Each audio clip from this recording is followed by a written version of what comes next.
Welcome to the CAC series on animal behavior. This is the chapter on nature versus nurture. We have all probably heard the phrase nature versus nurture, but we may not have given it much thought. Well, the argument regarding whether behavior is instinctual or learned was actually central in the history of the study of animal behavior, back at the time when there was a distinction drawn between comparative psychologists and ethologists.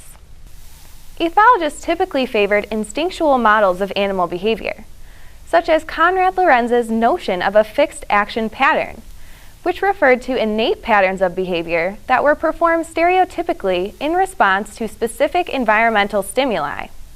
As a general rule, these behaviors are performed correctly the first time they occur and are not altered by experience. Comparative psychologists, on the other hand, studied learning in non-human animals, in which behavior is altered by experience.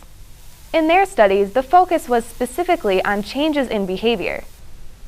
This dichotomy of nature versus nurture, or instinctual versus learned, can be really hard to let go of. But when we really start to think more deeply about it, multiple reasons to give up the idea of two distinct categories for behavior become clear. First of all, these categories are associated with a historical conflict. Ethologists and comparative psychologists didn't just disagree with each other. It is clear that some of them actually disliked each other. So as a consequence, there was no collaboration of any type, no attempts to think together about the same behaviors. Rather, the dichotomy between the two categories was reinforced as the individuals associated with each theory were pitted against each other. Second, the definition for these categories tend to be circular. Instinct is partially defined as behaviors that are not learned, and learning is partially defined as not instinct. That's like saying a plane is not a car and a car is not a plane. Even if true, it doesn't really tell us much about what something actually is, just what it's not. Third, when we use these two traditional categories, we seem to imply a commonality of an underlying mechanism, an implication that is not at all warranted. Just think about it. When we say that two different behaviors in two different species are both instinctual, or both learned, it seems to imply that they have something fundamentally in common, which may not be true at all. Fourth, the categories of instinct versus learning often do not really fit many behaviors, even superficially. For instance, consider imprinting. It occurs when a newly hatched bird comes to recognize its parent. The way this works is that it instantly captures the appearance of the first moving object that it sees, and after that it follows that object. Usually this is its mother, but sometimes the first moving object is a person, or even a basketball. This is a very stereotyped behavior, and it definitely seems to be built in, except for one aspect, that is. What the animal follows is alterable. So it really has some elements of what we would call instinct, and some elements of what we would consider learning. Taste aversion conditioning is another great example.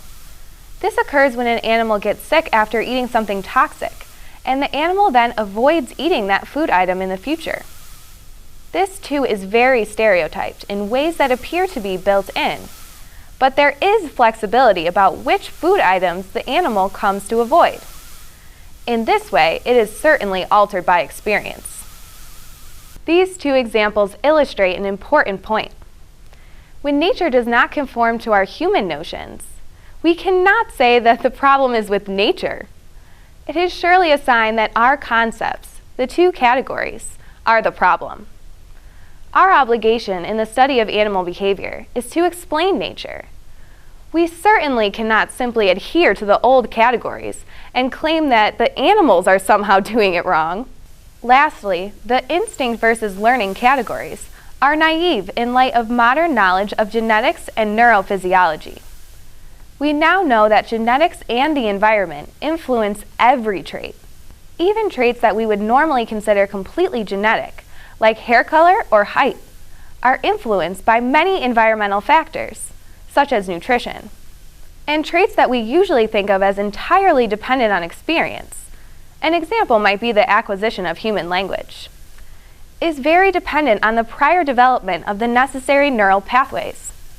So even though we might be tempted to hold on to the idea of nature versus nurture, a better, much more modern way to think about animal behavior is to realize that every trait is influenced by genetic factors, environmental factors, and developmental experience. Thus, when studying animal behavior, we should no longer try to categorize behaviors as either nature or nurture. Rather, the focus of our studies should be on trying to understand how genetic, environmental, and experiential factors work together and interact in order to make each behavior occur.